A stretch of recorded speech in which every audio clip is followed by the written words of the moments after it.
Hi friends, thank you for clicking on this video. In this episode, I'll be recapping the storyline of the 2024 action film titled Long Gone Heroes. The film tells the story of a special forces soldier who has left behind his country, religion, and even hope. However, he is forced to return to the battlefield to track down his niece, a reporter who has become trapped in the midst of an illegal private contractor operation in Venezuela.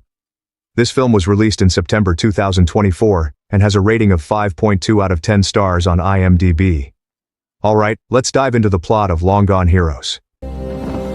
Opening movie. We are introduced to an American journalist named Julia. She is conducting an interview with a man named Mr. Torres.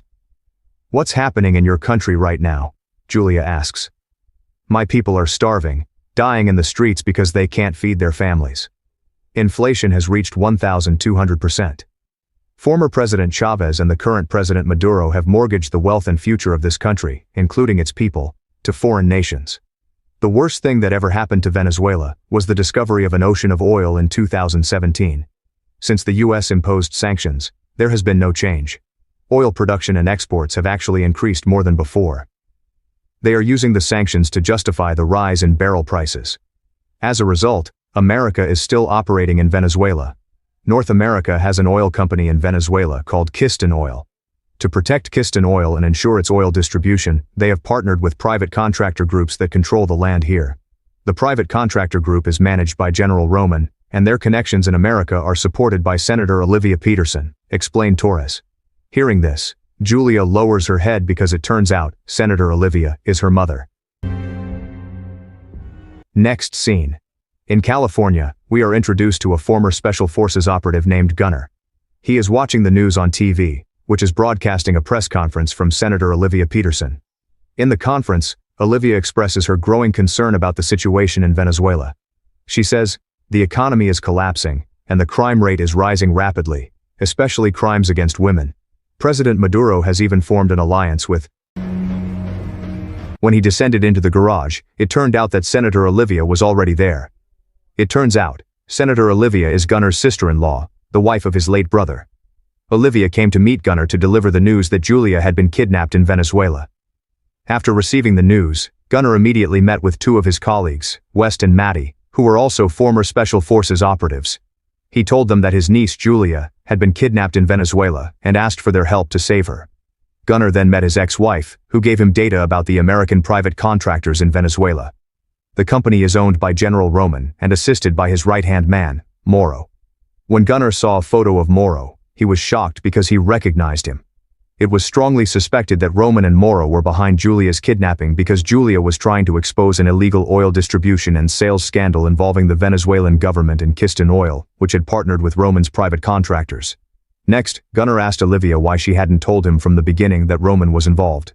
Olivia explained that Gunnar had a history of conflict with Roman and Moro, which had resulted in Gunnar having 3 bullet scars on his abdomen. Olivia also revealed her involvement in the oil conspiracy involving the US government, the Venezuelan government, and Roman's company. Gunnar then told his colleagues that Roman was behind Julia's kidnapping. They were shocked, given Roman's history of conflict with them when they were on duty in Kandahar, Afghanistan. Additionally, they were familiar with Moro, Roman's right-hand man, as they had worked together on a rescue mission in Kandahar. Gunnar revealed that he had a contact in Venezuela named El Guapo, whom he had already contacted, and who would be waiting for them there. Next scene. They met a colleague named David, an expert in computers and satellites. David agreed to join the mission.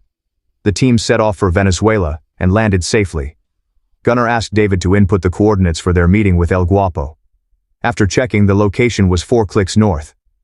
They continued their journey and entered the forest, where they found human bones on a tree trunk. The next morning, after passing through the forest, they arrived at the meeting point. However, they found a house with many bodies, all with gunshot wounds, the result of a massacre.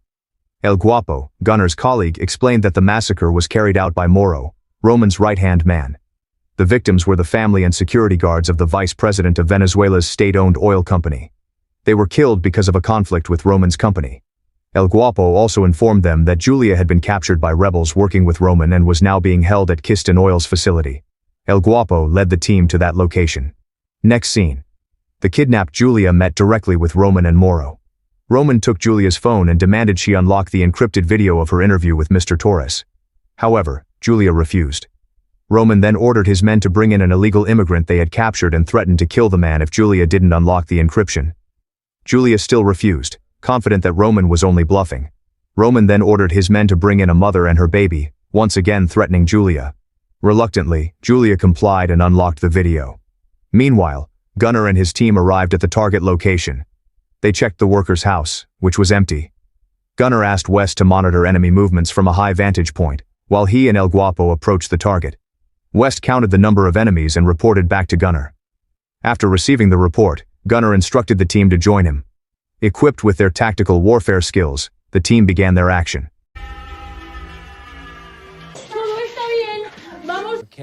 They finally managed to defeat the enemy at the location. However, a new problem arose because Julia refused to leave the other prisoners behind. She was willing to go with Gunnar only if all the prisoners were also taken along. Reluctantly, they decided to save all the prisoners. David then checked the safe route to bring the prisoners back to camp. The journey would take about 20 hours, crossing forests and hills. After preparing, they set off. Next scene. Moro arrived at the location recently abandoned by Gunnar and found a shell casing. He recognized the bullet because it had been specially modified at the tip, a trademark of the bullets used by Gunnar. Moro immediately reported his finding to Roman, who decided to deploy all his forces to find Gunnar and his team. On the journey. During the day, Gunnar and his team took a brief rest by the river before continuing their journey through the forest and hills. In the evening, they finally arrived at their destination. The villagers they helped were very grateful. A man named Luis offered to help them get out of the country. Luis said he had a contact who owned a boat near Caracas that could take them to the border. They then set off in a minivan driven by Luis. Next scene. Moro and his troops arrived at the camp where Gunnar had been. In his search, Moro pointed a gun at one of the villagers, demanding information about the whereabouts of Gunnar and his team. When the man refused to give any information, Moro ruthlessly shot a woman there. At night. On the way, David worked to recover the video that had been deleted by Roman, the video of Julia's interview with Mr. Torres. Thanks to his expertise in IT and satellites, David managed to retrieve the video. The video revealed that Roman and his men had killed Mr. Torres and captured Julia. Not long after, Luis took them to an inn. Gunnar initially refused because he wanted to reach Caracas quickly to board the boat. However, Luis warned that the city was in turmoil, with battles taking place that night. For their safety, Gunnar and his team reluctantly agreed to stay the night at the inn. Tense scene. While everyone was sleeping soundly in their rooms, suddenly,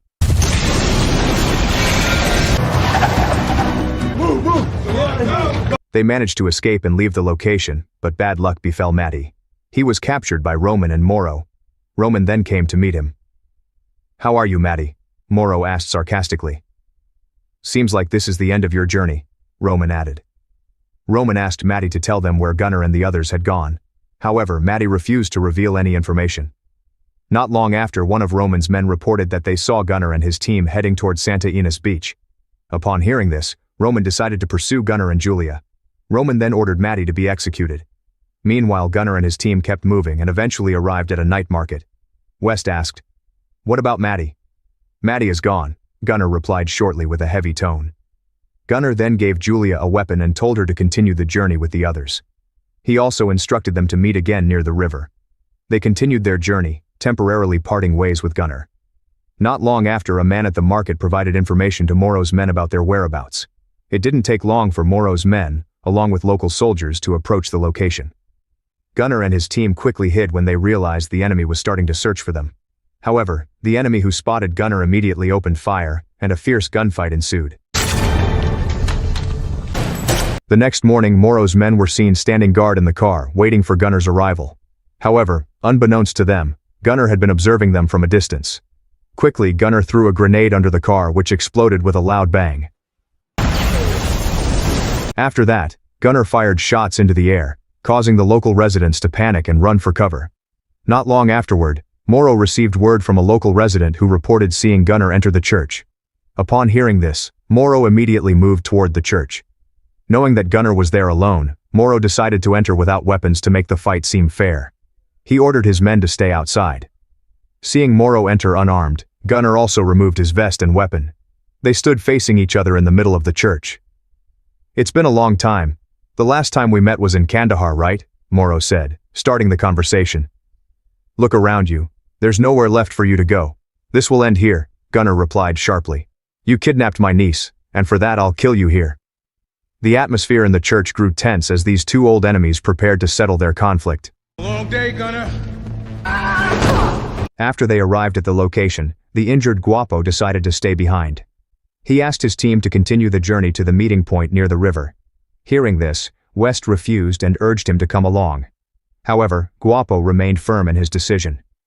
This is my home, Guapo said firmly. See you again. Reluctantly, the team continued the journey without Guapo. As they approached the river, they were shocked to find that Roman and his men were already there, waiting. Without hesitation, they immediately opened fire, triggering a fierce gunfight by the riverbank. Not long after, Gunnar arrived at the location and met with Guapo. Where is the others? Gunnar asked. They are already at the riverbank, waiting for you, Guapo replied. Gunnar asked him to come along, but Guapo stuck to his decision to stay, while enduring the pain from his stomach wound. Reluctantly, Gunnar left him behind and went to meet the rest of the team. Upon reaching the riverbank, they boarded the boat and set off toward the border, leaving Venezuela behind. That's the recap for this episode, guys. Keep supporting this channel by clicking the subscribe button. Don't forget to like, share, and leave a comment if this video entertained you. See you in the next videos. See you, bye-bye, and thank you.